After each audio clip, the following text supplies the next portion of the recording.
దేవుని యొక్క గ్రంథంలో నుంచి కొన్ని సంగతులు ఆలోచించబోతాం. మనం విశ్వాసాన్ని అనేక మంది ప్రారంభిస్తారు, కానీ ప్రారంభించినటువంటి విశ్వాసాన్ని మధ్యలోనే వదిలేసేవారు, అవిశ్వాసులుగా మారేటువంటి వారు అనేక మంది ఉంటారు.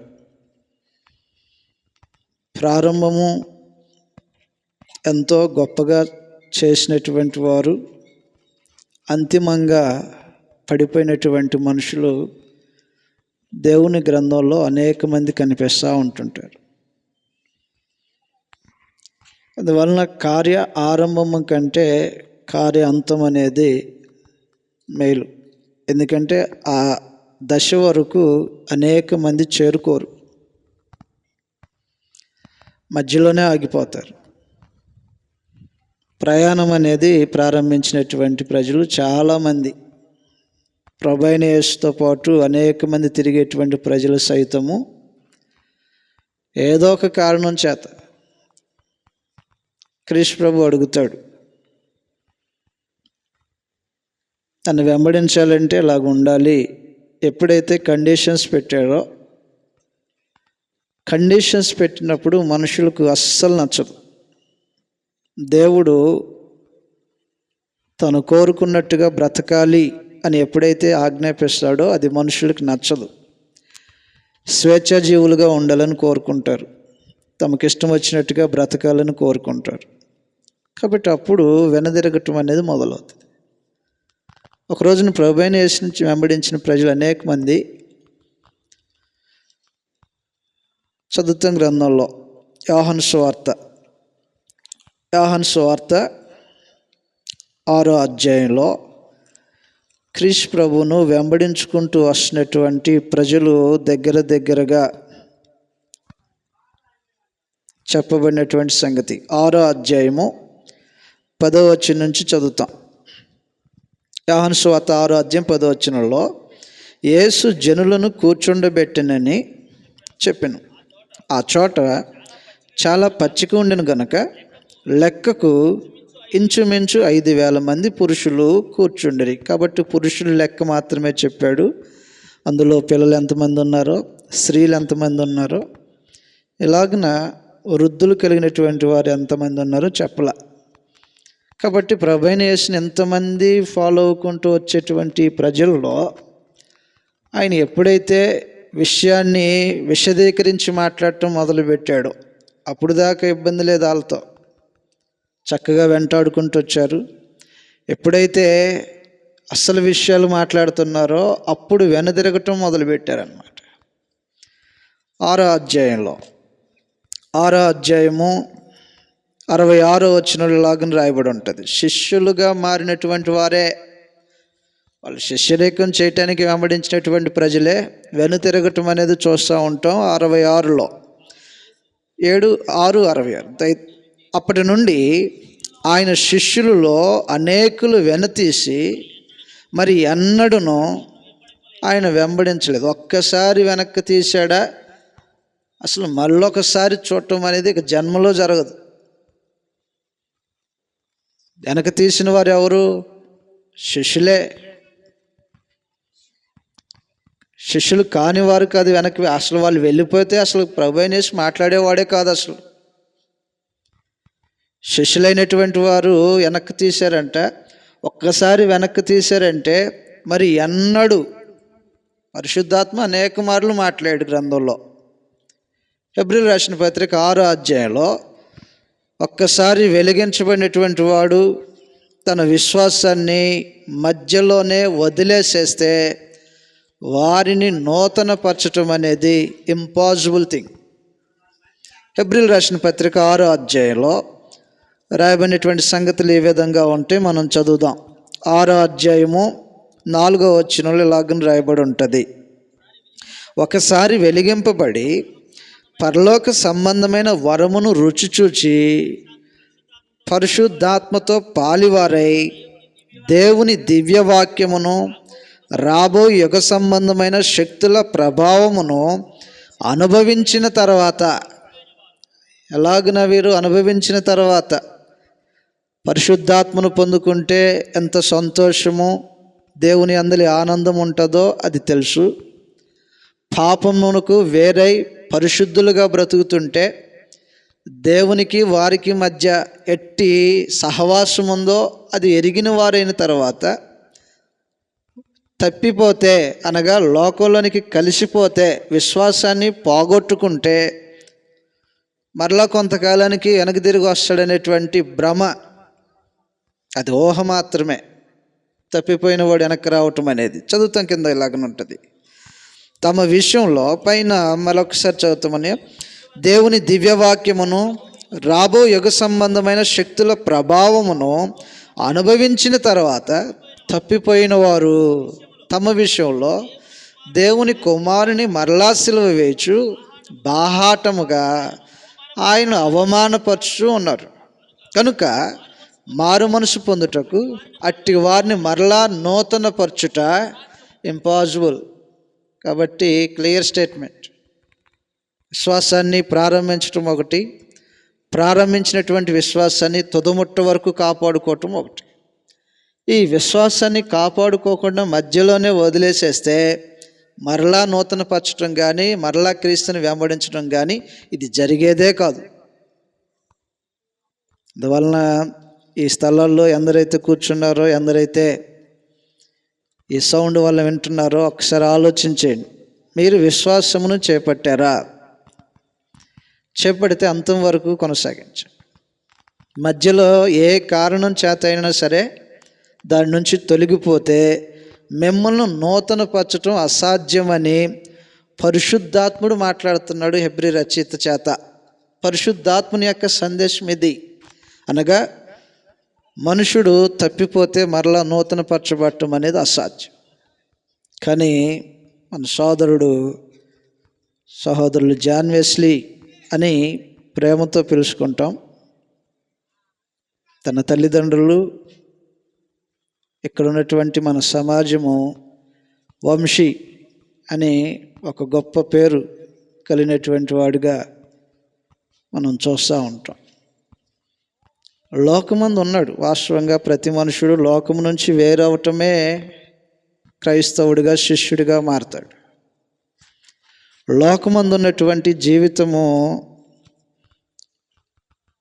ఎటువంటి సహవాసం ఉందో, ఎటువంటి యవ్వన ప్రాయాన్ని అనుభవించాడో మనందరికీ బాగా తెలుసు. కానీ క్రీస్తులోనికి ఎప్పుడైతే తాను తిరిగాడో, క్రీస్తు వైపుకు మళ్ళాడో, క్రీస్తు ప్రభు యొక్క అధికారం క్రిందకు వచ్చాడో తన జీవితాన్ని సమూలంగా మార్చేసుకున్నాడు. విశ్వాసాన్ని చేపట్టాడు. ఆ విశ్వాసాన్ని మధ్యలో వదిలేకోకుండా కొనసాగించుకుంటూ వచ్చాడు తుదముట్టకు వరకు. తన ఆఖరి క్షణాల వరకు తనకు ఎంత కాలము తన మైండ్ పనిచేస్తుందో, మన స్పృహలో ఉండగలిగాడో అప్పటి వరకు దేవుని నుంచి దూరం అయిపోవాలనే ఆలోచన లేదు అసలు. దేహం క్షీణించిపోతున్నా, ఆరోగ్యం అంతకంతకు కృషించిపోతున్నప్పటికి కూడా తన విశ్వాసాన్ని కానీ, దేవుని దూషించటం కానీ ఏ రోజున చేసిన వాడు కాదు.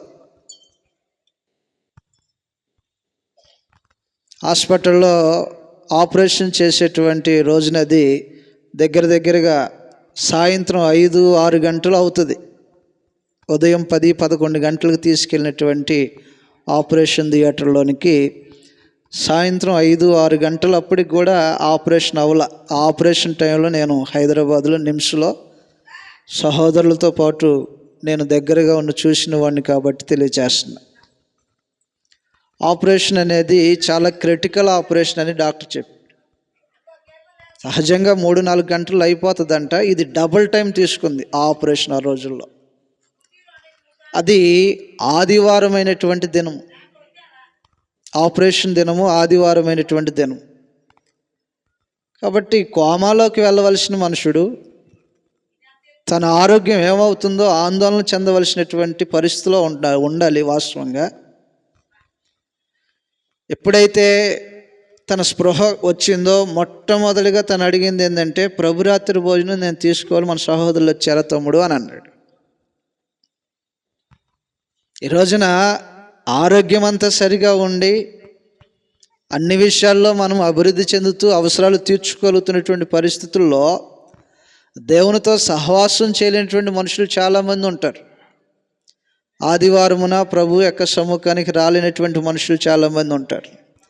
ఆపరేషన్ అయ్యి క్రిటికల్ ఆపరేషన్ అయిన తర్వాత తను మొదటిగా మాట్లాడినటువంటి విషయం ఏంటంటే, ప్రభురాత్రి భోజనం తీసుకొని మన సహోదరులు వచ్చారా, హైదరాబాదులో ఉన్నటువంటి సహోదరులు వస్తారు, ఇబ్బంది ఏం లేదు, మీరు ఎప్పుడైతే స్పృహ వస్తుందో ఆ కార్యక్రమం జరిగిద్దని ముందుగా ఆపరేషన్ థియేటర్లోకి వెళ్ళేటప్పుడు చెప్పా. కాబట్టి వారు వచ్చారా లేదా అని తను అడిగిన దానిని బట్టి ఎట్టి పరిస్థితుల్లోనూ తన విశ్వాసాన్ని పోగొట్టుకోలేదు. అది రుజువు, తన విశ్వాసానికి రుజువు. అది తన విశ్వాసాన్ని పోగొట్టుకోలేదు అంటానికి రుజువు. కాబట్టి విశ్వాసమును ప్రారంభించి దానిని అంతం వరకు చేపట్టడం మనలో ఎంతమంది చేయగలుగుతున్నామో కొద్దిసేపు ఆలోచన చేయబోతాం.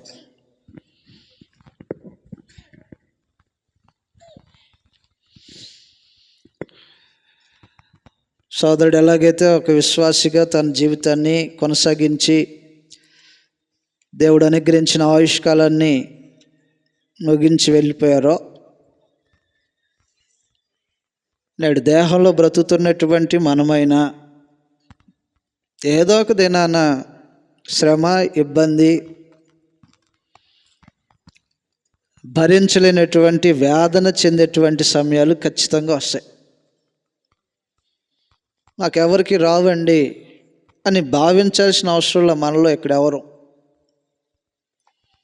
పరిస్థితులకు, కాలానికి, దేవునికి వేరుగా మనుషుడు నిలబడలేడు.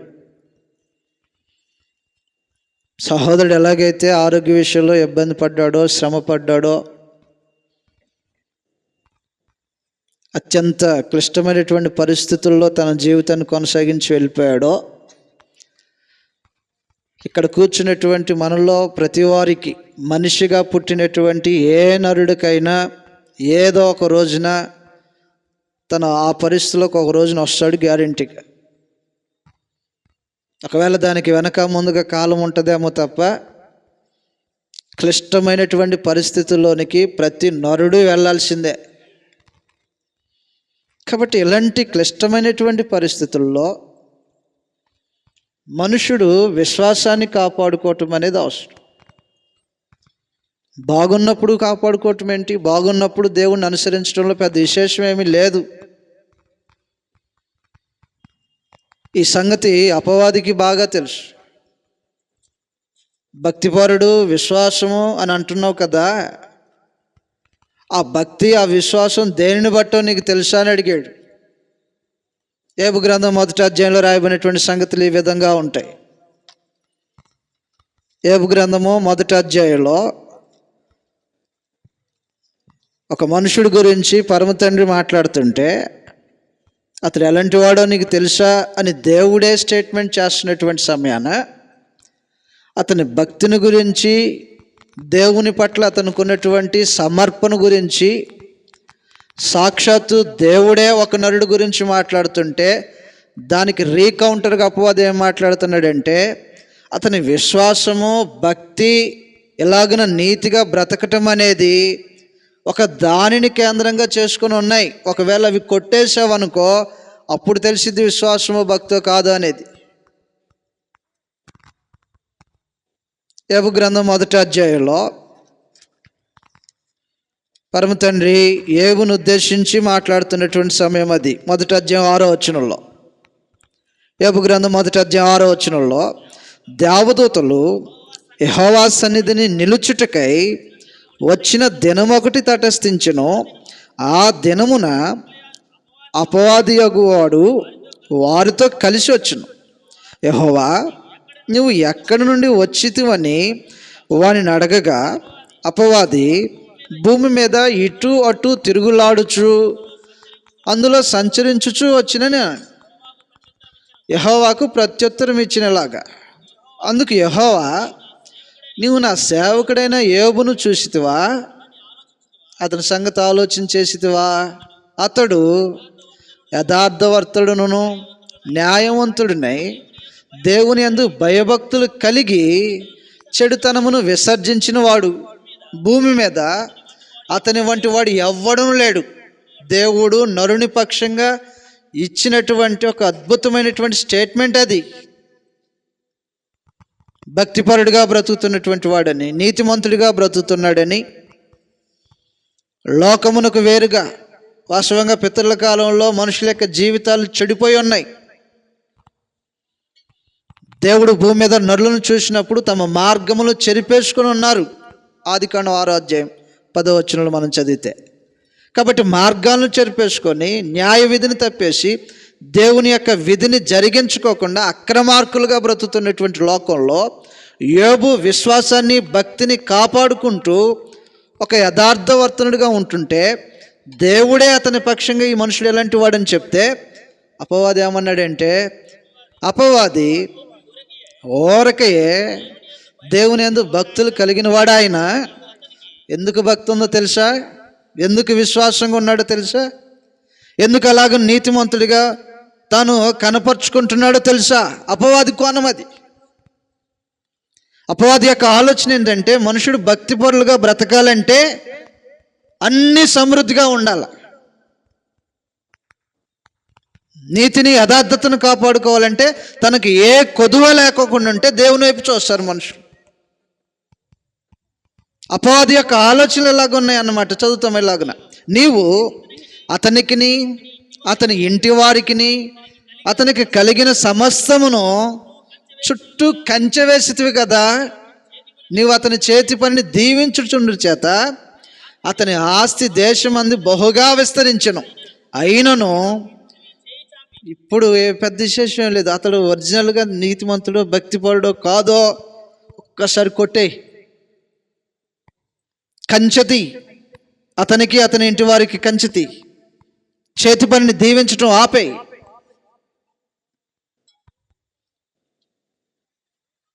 చేతి పనిని దీవించుకుంటూ వస్తున్నావు కదా. ఏది చేసినా యోబు అత్యధికంగా ధనవంతుడిగా వృద్ధి చెందుతున్నటువంటి వాడిగా ఉన్నాడు. కాబట్టి తన అభివృద్ధిని బట్టి మనుషుడు భక్తిపరుడై ఉంటాడు. ఇది అపవాది యొక్క మాట. ఇది అపవాది మాటే. కానీ నేడున్నటువంటి మనుషులు 100కి 95% మనుషులు ఇదే పాలసీ. అంతా బాగుంటే, అన్నీ బాగుంటే, అన్ని విషయాల్లో దేవుడు దీవించటం దీవించటం దీవించటం మాత్రమే చేస్తుంటే దేవుని వదిలిపెట్టరు. ఒకవేళ దేవుడు ఏదన్నా ప్రతికూలమైనటువంటి చర్యలు ఏదన్నా చేపట్టినప్పుడు మాత్రం ఒక్క క్షణము ఓపిక పట్టేటువంటి మనుషులు లేదు. సుమారుగా 4-5 సంవత్సరాలు తన దేహంలో కలిగినటువంటి బాధ అది. తన సహోదరుడు ఏ క్షణంలో ఏమవుతుందో తెలియదు, ఏ స్థలంలో తనకి ఏది జరుగుతుందో తెలియదు. మెడిసిన్ ఉండాలి, మెడిసిన్తో పాటు తనతో పాటు తన వారు ఉండాలి, కనిపెట్టుకొని చూసేవారు ఉండాలి. తను ఏ క్షణంలో ఎలాగన తన దేహంలో ఉన్నటువంటి పరిస్థితులను బట్టి ఆ దేహము తనని ఎక్కడ పడవేస్తుందో నెట్టివేస్తుందో అనేటువంటి ఆ స్పృహతో గ్రహింపుతో కొందరు తన వారు అనగా కుటుంబీకులు కొందరు తనతో పాటు ఎల్లప్పుడూ ఉండి time to time medicine, time to time వారిని అబ్జర్వ్ చేసుకుంటూ వచ్చినటువంటి పరిస్థితుల్లో తన మనసులో ఏనాడు దేవుడు నాకేం దిగలగలు చేశాడు, లోకం మంది ఎంతోమంది ఉంటే,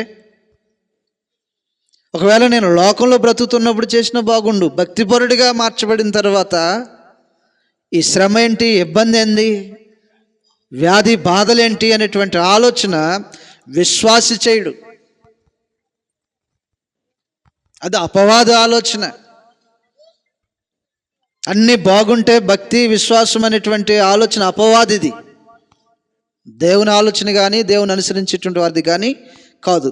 ఎలాగున్నా ఈ దేహం ఎలాగున్నా తన విశ్వాసాన్ని కాపాడుకోవటం అనేది భక్తిపరుడికి చెందింది.